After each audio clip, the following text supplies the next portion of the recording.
Paano ba kayo kumain ng luncheon meat? Anong hiwa ba ang gusto nyo?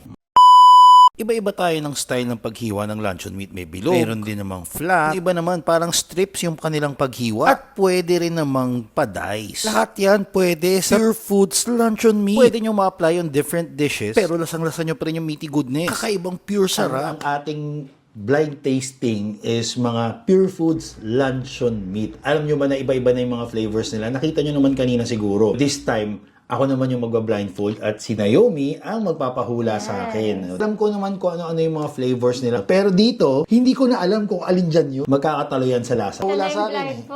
Subo. Tikman ko rin Parang ito yung cheese kasi nalalasahan ko yung cheese chunks sa loob ng luncheon meat. Tama ba? Ito ba yung cheese? Yes, tama. Ito yung luncheon meat with cheese. Ayan. Ano kaya ito?